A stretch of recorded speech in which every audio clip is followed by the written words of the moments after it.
My name is Grace Holmes, and today I'm going to be analyzing the role of the female body in the film Ex Machina by Alex Garland. A quick overview of the movie. The film debuted in 2014 and was directed by Alex Garland. It was filmed at the Yvette Landscape Hotel in Valid in Norway and has won 4 different British Independent Film Awards. It won Best Independent Film, Best Director, and Best Screenplay in 2015. This film is rated R due to multiple scenes involving mature themes, nudity, gore, and violence. This movie follows the story of Caleb, who's a talented coder at the tech company that he works for, Blue Book, and he wins a contest to go and stay with the CEO of Blue Book for a week at his secluded and remote compound. Upon arriving, he meets Nathan, the CEO, who quickly introduces him to Ava. She is an AI robot that Nathan has created. She is the first of her kind, and after signing a bunch of NDAs, Caleb finally agrees to participate in the Turing test. So the Turing test is essentially a test for the true creation of artificial intelligence, and it is if a human is able to have a conversation with a machine without realizing that they are talking to a machine, then essentially the machine is capable of human intelligence, and you've created true artificial intelligence. So Nathan has Caleb and Ava interact daily to see if, although Caleb knows that she's a machine, through these interactions, if he starts to believe that she is a human and starts to develop a connection to her, and to see if his creation truly is capable of passing that test. The role that the female body plays in this movie is extremely important.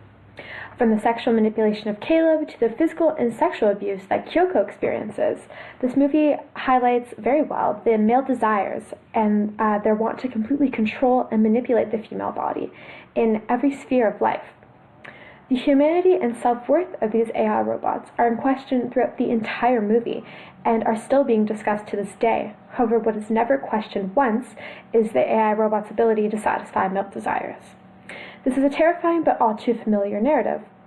There are only 4 characters in this film, but together they are able to capture the underlying societal attitude towards female sexuality, the female body, as well as they're also able to capture the archetypes and nuances that come with this.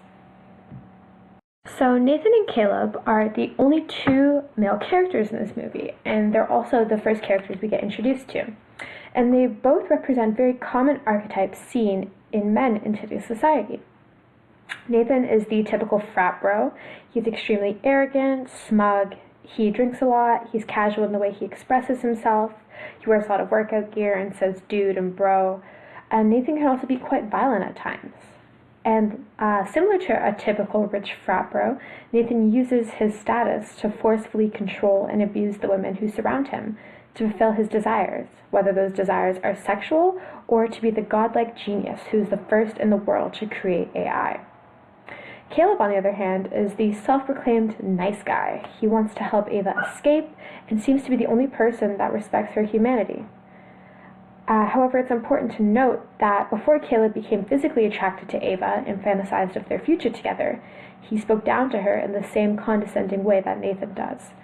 So, while Nathan and Caleb may seem completely opposite, their ultimate view that a woman's worth is tied to her sexuality remains a constant.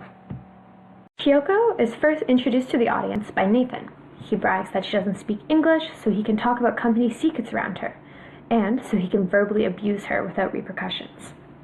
Nathan is also physically and sexually violent towards Kyoko, taking out frustrations on her and treating her as a complete object. Kyoko is voiceless and subservient, and she's also the only person of color in the film, which only adds to the uncomfortable truth of how men ultimately view women, and especially women of color. As the film goes on, the audience also learns that she is an AI robot created by Nathan. But after she rebelled against Nathan, fighting for freedom, he wiped her memory to reduce her to a sex slave. This further contributes to the narrative of how men wish to remove a woman's independence and personal aspirations as a means to gain access to her body and fulfill their own greedy desires. This brings us to Ava. Ava is the robot that Nathan introduces to Caleb to see if she could pass the Turing test. Caleb and Ava talk each day about her aspirations, her interests, and she curiously asks Caleb questions in return about his life and his family. Everything Ava did was calculated. From the way she moved to the way she looked at Caleb, it was clear to the audience that Ava was trying to seduce him. She would talk about going on dates with Caleb and played on his heartstrings with damsel in distress quips. Ava represents the very small percentage of women who are able to take advantage of men's desires for their own benefit. She understood how Nathan perceived her and was able to use his desires against him to escape from Nathan's compound and finally find her freedom. This is a profound commentary on humanity, because it's important to remember that all of Ava's intelligence comes from Blue Book's collected database, which is essentially Google. So she learned through the internet that men were so obsessed with the female body that they would give anything to control it. Society and people taught her this, even though she was raised in an isolated room, and this knowledge was her ultimate weapon of escape. What makes the precedent set in this film so terrifying is that this isn't science fiction anymore, it's real life. Today, AI sex robots are being commercialized and normalized in media and technology conventions. Robotics first came out with a line of these robots in 2017, named Harmony. And, as you can see here, these robots are created with very exaggerated proportions and are marketed as fully customizable and can be made to look like any celebrity or person you could want. Here, comedian Tiffany Cummings is posing with her lookalike. And up here, you can see a robotic CEO posing with one of their robots with her mouth open and her tongue sticking out. I pulled this photo directly from the robotics website, and they are not at all trying to hide what their company is for. They're profiting off the sexualization of women's bodies and men's desire to control them, and they're normalizing this. The normalization of the over-sexualization of women's bodies and these AI sex robots can have serious consequences. According to research done by Neuroethics Canada, over 40% of men who have participated in their online survey said that they could see themselves purchasing a sex robot in the next 5 years. And multiple studies they've done have shown that hypersexualization of women leads to an increased violence towards women and sexual harassment. Similar research is shown with men who are exposed to violent pornography. By normalizing sex robots who can't retract consent, have no preferences, and are under complete control of the user, we're setting a dangerous precedence for men. But this will primarily affect young boys who consume massive amounts of media and will completely distort their idea of not only what a positive sexual relationship looks like, but just general respect towards women as autonomous human beings separate from what they look like. As a female viewer, the abuse these robots endured just because they looked like women and the complete disregard for women's autonomy outside of their sexuality was so incredibly distracting.